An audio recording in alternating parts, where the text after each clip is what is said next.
Lectura del Santo Evangelio según San Marcos. Gloria a ti, Señor Jesús. En aquel tiempo, cuando Jesús regresó en la barca al otro lado del lago, se quedó en la orilla y ahí se le reunió mucha gente. Entonces se acercó uno de los jefes de la sinagoga llamado Jairo. Al ver a Jesús se echó a sus pies y le suplicaba con insistencia: mi hija está agonizando, ven a imponerle las manos para que se cure y viva. Jesús se fue con él y mucha gente lo seguía y lo apretujaba. Entre la gente había una mujer que padecía flujo de sangre desde hacía 12 años. Había sufrido mucho a manos de los médicos y había gastado en eso toda su fortuna, pero en vez de mejorar, había empeorado. Oyó hablar de Jesús, vino y se le acercó por detrás entre la gente y le tocó el manto, pensando que con solo tocar el vestido se curaría. Inmediatamente se le secó la fuente de su hemorragia y sintió en su cuerpo que estaba curada. Jesús notó al instante que una fuerza curativa había salido de él. Se volvió hacia la gente y les preguntó: ¿quién ha tocado mi manto? Sus discípulos le contestaron: ¿estás viendo cómo te empuja la gente y todavía preguntas quién me ha tocado? Pero él seguía mirando alrededor para descubrir quién había sido. Entonces se acercó la mujer asustada y temblorosa. Al comprender lo que había pasado, se postró a sus pies y le confesó la verdad. Jesús la tranquilizó diciendo: hija, tu fe te ha curado. Vete en paz y queda sana de tu enfermedad. Todavía estaba hablando Jesús cuando unos criados llegaron de casa del jefe de la sinagoga para decirle a este: ya se murió tu hija. ¿Para qué sigues molestando al maestro? Jesús alcanzó a oír lo que hablaban y le dijo al jefe de la sinagoga: no temas, basta que tengas fe. No permitió que lo acompañaran más que Pedro, Santiago y Juan y el hermano de Santiago. Al llegar a la casa del jefe de la sinagoga, vio Jesús el alboroto de la gente y oyó los llantos y los alaridos que daban. Entró y les dijo: ¿qué significa tanto llanto y alboroto? La niña no está muerta, está dormida. Y se reían de él. Entonces Jesús echó fuera a la gente y con los padres de la niña y sus acompañantes entró a donde estaba la niña, la tomó de la mano y le dijo: Talika cum, que significa: óyeme niña, levántate. La niña, que tenía 12 años, se levantó inmediatamente y se puso a caminar. Todos se quedaron asombrados. Jesús les ordenó severamente que no dijera nada a nadie y les mandó que le dieran de comer a la niña. Palabra del Señor. Gloria a ti, Señor Jesús. Muy buenos días tengan todos ustedes, hermanos. Paz en el amor de Cristo y fortaleza en el Espíritu de Dios. En este Evangelio, mis queridos hermanos, podemos contemplar dos grandes milagros que realizó el Maestro Jesús. Uno, cuando la hemorroísa toca su manto y ella queda sana, y el otro en el cual resucita a la niña y todos pueden contemplar la grandeza de Dios. ¿Cuál fue la palabra elemental dentro de este Evangelio? La fe. La fe que tuvo la hemorroísa para decir que con solo el hecho de tocar el manto del Maestro Jesús, ella quedaría sana después de tantos años de enfermedad, después de tanto suplicio, después de tanto dolor. Jesús en el fondo sabía perfectamente bien lo que esa mujer necesitaba. Él sabía que lo único que ella requería era de la acción del Espíritu Santo en sí misma. ¿Y cuántos de nosotros no estamos necesitados de esa fuerza del Espíritu Santo? Pero solamente basta que tengamos fe, como le dijo en este caso a Jairo: no te preocupes, la niña no está muerta, basta que tengas fe. Ojalá que verdaderamente, mis queridos hermanos, todos dentro de cualquier grupo, inclusive aquellos que son formadores, comprendan que solamente basta que la persona tenga fe para que la acción del Espíritu Santo entre en él. Ojalá que un día dejemos de ver la vida de las personas y dejemos de juzgarlas y de criticarlas y nos permitamos ver las grandezas que hace Dios. No importa cuál sea tu comportamiento, no importa cuál sea tu estilo de vida. Si Dios te ha seleccionado, es porque te ama demasiado. Pero en ocasiones perdemos tanto tiempo juzgando y criticando la vida de los demás que esa vida la podríamos emplear en que Dios aumente nuestra fe.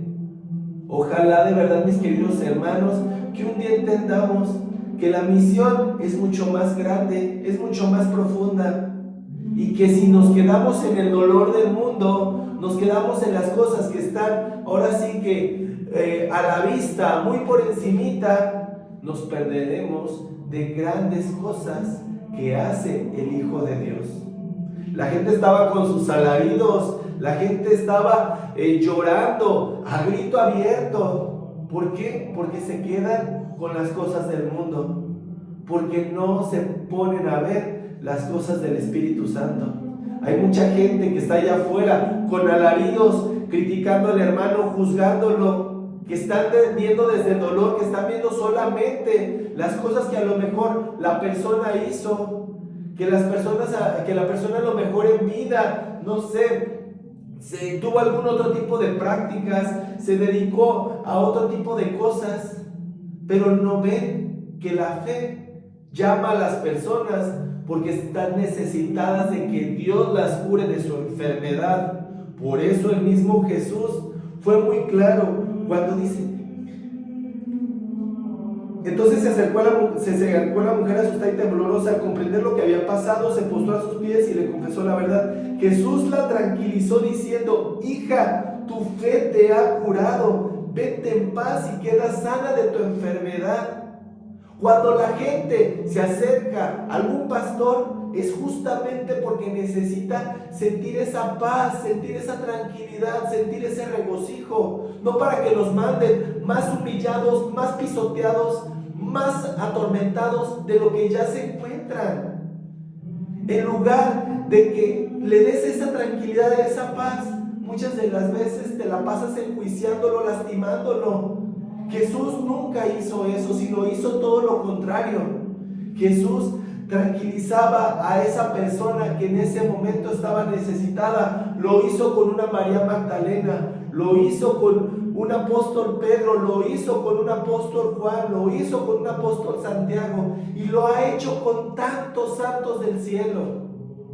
Y ¿sabes algo? Hoy en día lo quiere hacer contigo y conmigo. Él quiere que sintamos esa paz, que busquemos esa paz y que podamos sentirnos abrazados y apapachados por Él. Entonces, ¿por qué los que somos formadores no entendemos esta parte? Que una persona cuando se está acercando, inclusive alguna confesión, es porque hay algo que le está lastimando, hay una piedrita en el zapato que le está calando. Pero ¿qué hacemos? En lugar de ver en el interior de la persona, juzgamos y criticamos su vida y lo mandamos más atormentado de lo que esa persona ya se encontraba. No, mis queridos hermanos, eso no es lo que quería Jesús. Por eso, ojalá que estas palabras: tranquila, vete en paz y queda sana de tu enfermedad, tu fe te ha curado, esas son las palabras que debemos de comprender, que debemos de entender. Que Jesús ante todo buscaba la paz, buscaba la armonía y buscaba el amor. Y si tú en este momento estás cerrando el camino, lastimando la vida de tu hermano que te rodea, entonces a ti es al que Dios en algún momento te pedirá cuentas. No importa el cargo religioso que tengas, no importa dónde te encuentres. Créeme, yo te puedo garantizar que Dios en ocasiones será más duro contigo que con aquella persona que tú has lastimado, que tú has alejado y que tú has juzgado. Ojalá que un día te des cuenta que Dios sí te va a pedir cuentas de esto.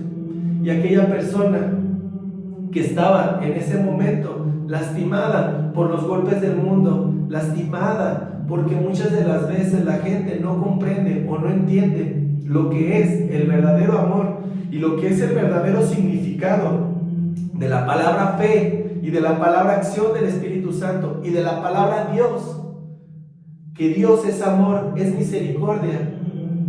Entonces, mi querido hermano, si no comprendes esta parte, estás muy errado de lo que es el verdadero propósito que el mismo Jesús tenía, que el mismo Dios tenía.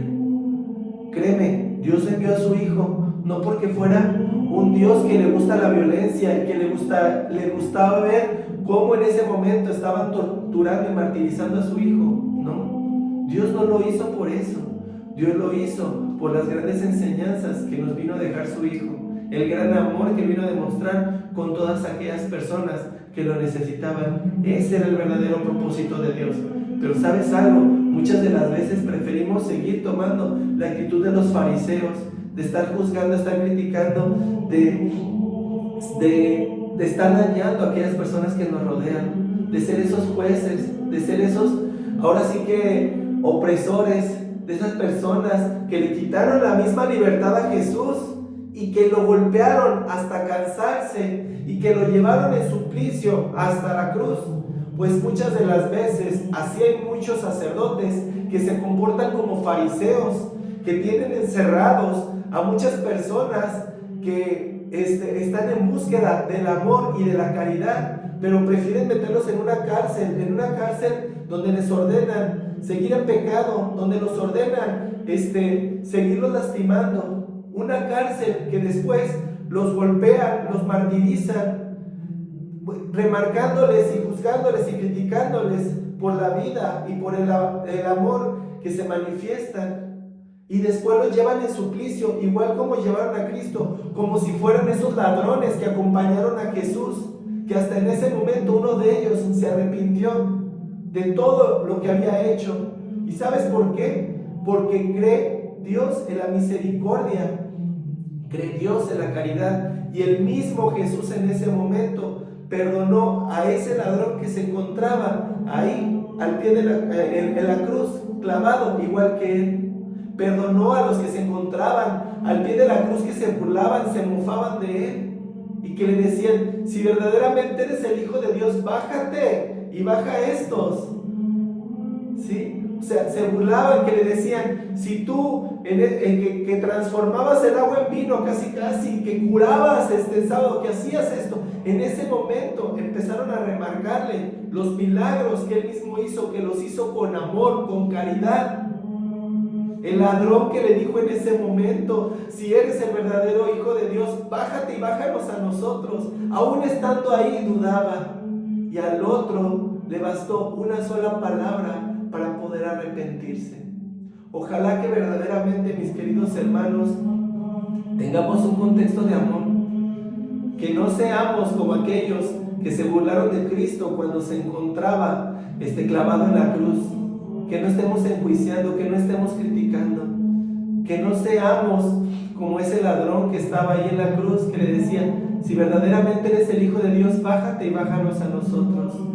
Que no seamos, mi querido hermano, como todas aquellas personas que se burlan del dolor humano. Ojalá que un día entendamos y comprendamos que el verdadero propósito es el amor, y que a partir de ese instante Cristo ha sido y ha trascendido en la vida de muchos. ¿Por qué? Porque Él está transformando. Religiones hay muchas, lugares donde puedas encontrar tu paz hay muchos, pero muchas de las veces nos encerramos solamente a lo que nos han enseñado y no nos atrevemos a buscar algo que verdaderamente le dé propósito a nuestra vida y nos brinde esa paz y esa caridad que tanto necesitamos, porque muchas de las veces están tan alejados y están tan errados de la realidad que se pierden en eso y no se dan cuenta que, por desgracia, mi querido hermano, Dios es mucho más grande que eso. Dios es algo tan inmenso, algo tan enorme, que si tan solo lo pudiéramos entender, no tendríamos tan poquita fe. Simple y sencillamente nos dejaríamos llevar por esa gracia y por esa fuerza que solamente Él da. Dios es algo más grande que este mundo. Dios es algo más grande que el mismo universo. Dios es algo más grande que en el momento que te des cuenta que esa grandeza habita en ti, habita en mí, en ese momento permitiremos que la acción y la gracia del Espíritu Santo se den por siempre. Que la paz de Cristo esté contigo y con tu familia, y que el amor de Dios reine en tu hogar por siempre. Y recuerda, la misericordia y la caridad son las características que debe tener cualquier ser que se dice cristiano. Paz y bien.